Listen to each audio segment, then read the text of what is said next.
కూడా మీరు ఒక వీడియో రిలీజ్ చేయడం జరిగింది. నేను సూసైడ్ చేసుకుంటున్నాను, భార్య బాధితుడిని నేను అని చెప్పడం జరిగింది. ఈరోజు మీ భార్య మిమ్మల్ని రెడ్ హ్యాండెడ్గా పట్టుకున్నా అని చెప్పి పోలీస్ స్టేషన్ సమక్షంలో ఇప్పుడు ఇక్కడ నించడం జరిగింది. మీరేమంటారు దాని మీద? నేను ఉంటున్న ఇంటికి వచ్చి నన్ను అటాక్ చేసి నా ఫర్నిచర్ డ్యామేజ్ చేశారండి. అలాగే నా కార్ లాక్కొని వెళ్ళారు, నా ఐఫోన్ లాక్కొని వెళ్ళారు, నా బైక్ లాక్కొని వెళ్ళారు.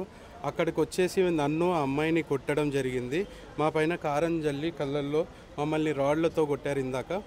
అలాగే ఈ దగ్గర 10 నుంచి 15 మంది మా మీదకి అటాక్ చేశారు. నేను యాక్చువల్లీ చెప్పాలంటే నేను అక్కడ ఉండడం, నా వర్క్ చేసుకోవడం మాత్రమే ఉంటున్నాను. దానికి మించి ఏం లేదు. నా భార్య నన్ను 15 సంవత్సరాల నుంచి టార్చర్ పెట్టడమే జరిగింది. తను క్రిస్టియన్ అని, నన్ను హిందూ అని చెప్పి నేను ఇంట్లో పూజలు చేస్తుంటే దేవుడిని బయట వేసేసింది ఇంట్లో నుంచి. అండ్ అట్లాగే తనకి 2015లో ఒక అఫేర్ ఉంటే కూడా నేను దాన్ని బయట పెట్టలేదు. ప్రేమ అని ఒక అబ్బాయితో వెళ్ళింది నా 2 పిల్లలు ఉన్నప్పుడు కూడా. అప్పుడు కూడా నేను బయట పెట్టలేదు, ఎందుకంటే నా పరువు పోతుందని చెప్పి నేను బయట పెట్టలేదు. ఇప్పుడు కూడా తనకి వేరే అఫేర్స్ ఉన్నాయి, దాని గురించి అని నన్ను ఈ అమ్మాయితో అఫేర్ ఉందని చెప్పి నన్ను బయటికి రూమర్ స్ప్రెడ్ చేయడమే కానీ ఈ అమ్మాయితో నాకు ఎటువంటి సంబంధం లేదండి. గతంలో మీ వైఫ్కి అఫైర్స్ ఉన్నాయని మీరు చెప్తున్నారు, అప్పుడు ఎందుకని మీరు పోలీసులను ఆశ్రయించలేదు? లేకపోతే తన మీద ఇవన్నీ ఇప్పుడు చెప్తున్నారు, ఇవి రూమర్సా లేకపోతే నిజంగానే అఫైర్ ఉన్నప్పుడు మీరు ఎందుకు కంప్లైంట్ ఇవ్వలేకపోయారు? అప్పుడు అబ్బాయిని అండ్ ఈ అమ్మాయిని కూడా రెడ్ హ్యాండెడ్గా పట్టుకొని ఇంట్లోకి తీసుకొచ్చి వాళ్ళ రిలేటివ్స్ అండ్ నేను కూడా కొట్టడం జరిగింది. ఆ అబ్బాయిని కూడా పంపించేసాం. అప్పుడు నేను ఎందుకు పెట్టలేదు అంటే, జనరల్గా భర్త బయటికి వెళ్ళి భార్య పేరు చెప్తే నా పరువు పోతుంది, నా భార్యను బయట వేసుకున్నట్టు ఉంటుందని చెప్పి నేను చేయలేదండి. దానికి మించి ఏం లేదు తప్పించి అఫేర్ అయితే వాస్తవం. మీరు కాలనీలో వచ్చి ఎవరినైనా అడగండి 2015లో ఏం జరిగింది, మెర్సీ ఏంజల్ ఎవరితో దొరికింది అని చెప్పి మీరు ఎవరినైనా అడగండి. అండ్ ఇప్పుడు కూడా స్టిల్ నేను మొన్న ఇంటికి వెళ్ళినప్పుడు కూడా ఒకసారి నన్ను పిలిస్తే నేను ఇంటికి వెళ్ళినప్పుడు కూడా నా ముందరే ఫోన్లోకి వెళ్ళి చాట్స్ డిలీట్ చేయడం, కాల్ లాగ్స్ డిలీట్ చేయడం, ఏందని అడిగితే నీకెందుకు అని అనడం, ఓకే, నా ప్రమేయం లేకుండా లోన్స్ తీసుకోవడము, బయటికి వెళ్ళి చేయడం, ఇవన్నీ జరుగుతున్నాయి. సరే, అప్పటికి నేను ఏమనట్లేదు. ఏ విధంగా ఇప్పుడు మీ భార్య చెప్తుంది కదా, ఇప్పుడు మీ భార్య చెప్తుంది రెడ్ హ్యాండెడ్గా నేను ఆ మహిళతో పట్టుకున్నాను. అసలు ఆ మహిళ ఎవరు, తను ఎవరు, మీకు ఆ మహిళకి ఎటువంటి సంబంధం ఉంది? ఆ అమ్మాయి పేరు ఉషశ్రీ అండి. నా ఆఫీస్లో అకౌంటెంట్గా పనిచేస్తుంది లాస్ట్ 1.5 ఇయర్ నుంచి. తను మంచి కొలీగ్ మాత్రమే నాకు, అండ్ మా ఇద్దరి మధ్యలో మంచి స్నేహం మాత్రమే ఉంది. మాకు ఎటువంటి రిలేషన్ లేకుండా కూడా మా వైఫ్ మా పైన అనవసరమైన పుకార్లు లేపి, అంటే గతంలో తనకి జరిగిన ఆ సంఘటన ఏదైతే ఉందో దాని గ్రడ్జ్ తీసుకోవడానికి మాత్రమే మమ్మల్ని అఫేర్లోకి వేసింది. అఫేర్ వేసి మా రెడ్ హ్యాండ్ పట్టుకున్నామా అని చెప్పి వాళ్ళు చెప్పడం జరుగుతుంది కదా, ఫొటోస్లో మీరు అక్కడ ఉన్నారు అని చెప్పి తను అంటుంది కదా. మేడం, నాది ఆఫీస్, ఓకే, నేను ట్యాక్స్ కన్సల్టెంట్, నాకంటూ సెపరేట్ క్యాబిన్ ఉంటుంది. నా క్యాబిన్లో కూర్చొని మాట్లాడుతుంటే దాన్ని రెడ్ హ్యాండెడ్గా పట్టుకోవడం అనేది జరగదు. మీకు ఆ అమ్మాయికి ఎటువంటి సంబంధం ఉంది అంటే మీరు పెళ్లి చేసుకున్నారని చెప్పి మీ భార్య ఆరోపించడం జరుగుతుంది? వితౌట్ డివోర్స్ నేను పెళ్లి చేసుకున్నాను అనేది అబద్ధం అండి. మేమిద్దరం బయటికి వెళ్ళాము, బయట ఉన్నాము, ఎందుకంటే వీళ్ళ టార్చర్ తట్టుకోలేక వీళ్ళు చేసిన ప్రతి పనికి మేము బయటికి వెళ్ళాల్సి వచ్చింది. అంతకు మించి మేము పెళ్లి చేసుకున్నాము అవి ఇవి అని అయితే రూమర్స్ అండి. దీనికి మించి ఏం లేదు. అండ్ మోర్ ఓవర్ నా వైఫ్ పేరు మీద 60 తులాలు గోల్డ్ ఇచ్చానండి. 4 ప్లాట్లు నా వైఫ్ పేరు మీద పెట్టాను. నాకు నిజంగానే అఫేర్లు ఉండింటే నా వైఫ్ పేరు మీద నేను డైరెక్ట్ సేల్ డీడ్సే చేశాను. ఫామ్ హౌస్ తన పేరు మీదే ఉంది. నా దగ్గర ఒక్కటి కూడా లేదండి. ఇప్పుడు రామ్నగర్లో తను ఉంటున్న ఇల్లు కూడా నేనే కట్టించాను. నాకు కేవలం ఉంది నా ఐఫోన్ ఒకటి, నా బ్రెజా కార్ ఒకటి, నా హోండా యాక్టివ్ ఒకటి. ఇవి కూడా మార్నింగ్ నన్ను కొట్టి అమ్మాయిని కొట్టి లాక్కెళ్ళారు. ఇవి నాకు అట్లీస్ట్ నాకు కావాల్సింది నా ఐఫోన్ అండి. దాంట్లో నా పాయింట్ ఆఫ్ కాంటాక్ట్స్, నేను ఎవరికైనా కాల్ చేయాలన్నా లేకపోతే మీ దగ్గర ఇప్పుడు మొబైల్ ఫోన్ కూడా లేదు. నా దగ్గర మొబైల్ కూడా లేదు. మొబైల్ కూడా మార్నింగ్ వచ్చి లాక్కెళ్ళి బయటపడేశారు. వస్తువులన్నీ పగలగొట్టేశారు.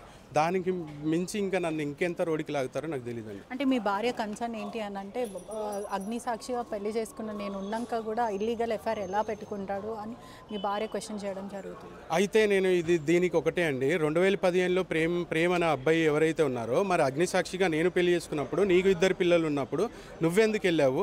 ఆ అబ్బాయి నంబర్ కూడా మీకు కాల్స్ వస్తే నేను మీడియాకి రిలీజ్ చేయమంటే చేస్తాను, లేదా తన ఫోన్ మీరు ఏమైనా చూస్తానంటే కూడా చూడండి. తనకు కూడా ఉన్నాయి కాబట్టి నేను ఆ రోజు పెట్టలేదు. ఇప్పుడు నన్ను కావాలని గ్రడ్జ్కి బయటికి వేయడం తప్పించి దానికంటే ఇంకెక్కువ లేదండి. తనకి ఇప్పటికీ కూడా నేను అక్కడ ఓన్లీ ఫైనాన్స్ మెషిన్గా పనిచేయాలి, తనకి డబ్బులు ఇవ్వాలి. అండ్ నేను 10 కంట్రీస్ తిప్పానండి. 10 కంట్రీస్ తిప్పాను. తనకి లేదన్న లగ్జరీ పెట్టాను, అన్నీ చూశాను. ఇప్పటి వరకు ప్రతిదీ షీ సాటిస్ఫైడ్. ఇప్పుడు ఒక కారణం నన్ను బయటికి చూపించడం ఏంటంటే, నన్ను అన్పాపులర్ చేయాలి, నన్ను కాలి కింద పెట్టుకోవాలి. ఎందుకంటే నన్ను ఇంకే విధంగా టార్చర్ పెట్టాలో అవన్నీ విధాలు ట్రై చేస్తుంది. అంటే కేవలం ఇదంతా డబ్బు కోసం చేస్తుందని మీరు ఆరోపిస్తున్నారా? డెఫినెట్గా. కాకపోతే మేడం నా పాయింట్ ఆఫ్ సోర్సే లేదు. ఇప్పుడు నా దగ్గర నాట్ ఈవెన్ ఆ సింగిల్ పెన్నీ లేదు. తన దగ్గర 60 తులాల బంగారం, 4 ప్లాట్లు, నేను కట్టించిన ఇల్లు, నా ల్యాప్టాప్, నా ఒరిజినల్ పాస్పోర్ట్స్, ఆధార్, బట్టలు కూడా ఇవ్వలేదండి. మొన్న చిక్కడపల్లి పోలీస్ స్టేషన్కి వెళ్ళి బట్టల గురించి నాకు ల్యాప్టాప్, నా వెహికల్ ఇప్పించిండంటే భార్య తీసుకుంది కదా అని ఆన్సర్ చెప్పి పంపించేశారు. నాకు ఇప్పుడు బతకడానికి కేవలంగా నేను ఇప్పుడు ఉంటున్న ఇంట్లో ఒక సిస్టమ్ పెట్టుకున్నాను. అక్కడ నుంచే మేము పని చేసుకుంటున్నాం. అది పగలగొట్టారు. ఇప్పుడు నాకు బయటికి వెళ్ళడానికి కూడా డబ్బులు లేవు.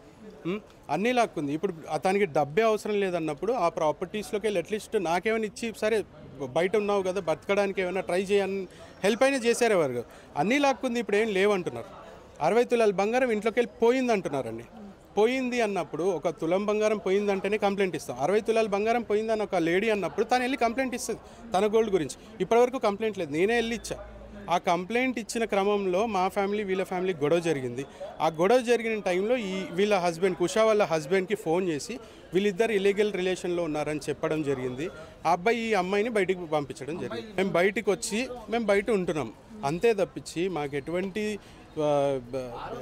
తను అంటున్నట్టుగా పెళ్లి చేసుకున్నామని కానీ లేకపోతే ఇంకేదో ఉంది. ఇవన్నీ ఆరోపణలు అంటున్నారు. మీకు ప్రాణహాని ఉందని చెప్తున్నారా? డెఫినెట్గా ఆరోపణలే మేడం. ఇప్పుడు నిన్న వచ్చి అటాక్ చేశారు, ఈ రోజు అటాక్ చేశారు. ఇప్పుడు మా మదర్ దగ్గరికి వెళ్ళి శివం రోడ్లో వాళ్ళకి ఎటువంటి పాయింట్ ఆఫ్ కాంటాక్ట్ లేదు. మా మదర్ ఇండిపెండెంట్గా ఉంటుంది. మదర్ కూడా సపోర్ట్ చేస్తుంది ఆల్రెడీ అని చెప్పి కాదు మేడం. సపోర్ట్ ఏ విధంగా చేస్తున్నారు? ఇప్పుడు అబ్బాయి బయటికి వెళ్ళాడు, తినడానికి డబ్బులు లేవంటే డబ్బులు వేస్తే నువ్వు డబ్బులు వేసావా అని చెప్పి కొట్టడం అన్యాయం కదా. ఓ ముసలావిడ 65 ఏళ్ళ ఆమెను కొట్టి చైన్ లాక్కొని తను మా దగ్గర ఉండదు, తను బయట భర్తతో సపరేట్ ఉంటుంది, తనని కొట్టే అవసరం ఏంది? ఇప్పుడు ఎల్బీ నగర్కి వెళ్ళి మా అక్కని కొట్టడానికి ట్రై చేశారంట.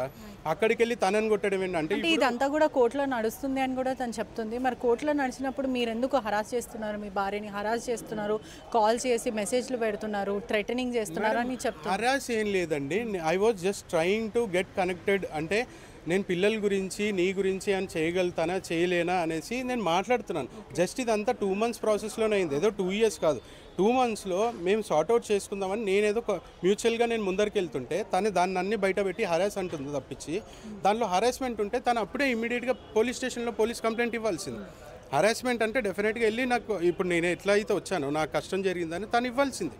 ఇప్పటివరకు ఇవ్వలేదు అంటే డెఫినెట్గా నేనేం హరాస్ చేయలేదు. అవి ఇప్పుడు సాక్ష్యాలుగా పెట్టుకోవడమే. ఇప్పుడు నేను మొన్న గోవా వెళ్ళి వచ్చానండి. గోవాకి వెళ్తే మరి ఫోన్లో డ్రెస్సులు అవన్నీ పెట్టాను. నా దగ్గర కూడా నా ఐఫోన్లో ఉన్నాయి. ఆ ఐఫోన్ లాక్కెళ్ళారు.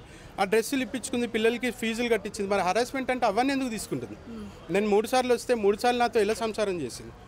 1 డేనే ఉన్నాను, సరే ఒకరోజే ఉన్నాడు అని ఉంటుంది. ఒకరోజే ఉన్నాను, కానీ ఉన్న రోజులైతే నువ్వు ఉన్నావుగా, నన్ను ఎందుకు రానిచ్చావు? మరి హరాస్మెంట్ చేసేవారికి అయితే నీకు ఇండిపెండెంట్ ఇల్లు ఉంది, కింద గేట్ ఉంది, పైన లాక్ ఉంది, నువ్వు వేసుకోవాల్సింది లేదా నన్ను బయటికి పంపించాల్సింది. అండ్ ఇంకోటి ఏంటంటే నేను ఇల్లరికం ఉంటున్నానండి. నేను బయట ఉండట్లే, నేను ఇల్లరికం ఉంటున్నాను. కింద మా అత్తయ్య ఉంటుంది, పైన వాళ్ళ బావ, వాళ్ళ అక్కలు, వీళ్ళందరూ ఉంటారు. అక్కడ నేను ఒక్కరిని వెళ్ళి తనని హరాస్ ఎలా చేస్తాను? ఇంతమంది చుట్టూ ఉండగా, వాళ్ళ తమ్ముళ్ళు ఉండగా నేను ఒక్కరిని హరాస్ చేస్తే వాళ్ళు మీరు ఏ విధంగా న్యాయం కోరుకుంటున్నారు? మీ డిమాండ్స్ ఏంటి? మేడం, మమ్మల్ని ప్రశాంతంగా కొన్ని రోజులైతే వదిలేస్తే ఏదో ఒక నిర్ణయానికి వస్తాం. ఏంటంటే ఇలా ప్రతిరోజు వచ్చి కొట్టి చేసి మమ్మల్ని ఇలా ఆ అమ్మాయిని చంపే విధంగా కిందేసి తొక్కారండి. తనకి తొక్కితే కడుపులో ఈరోజు పాపం ప్రాబ్లం ఫేస్ అవుతుంది. ఇప్పుడు అమ్మాయికి ఏమైనా జరిగినా, నాకేమైనా జరిగినా ఎవరు బాధ్యులు? ఇంతమంది మూకుబడిగా మీదకి వచ్చి కొడుతూ చేస్తూ ఉంటే మేము ఎక్కడ వెళ్ళాలి? ఇప్పుడు ఉన్న ఇల్లు కూడా రెంట్ అండి. అక్కడ రచ్చ చేశారు. ఇప్పుడు మేము ఎక్కడ ఉండాలి? మా దగ్గర ₹1 లేదు. ఇప్పుడు తీసుకున్న ఐఫోన్ పాయింట్ ఆఫ్ కాంటాక్ట్ అయినా ఇవ్వమంటే అది కూడా ఇవ్వట్లేదు. ఐఫోన్ అయినా ఇప్పించండి, అట్లీస్ట్ నాకు న్యాయం చేయండి.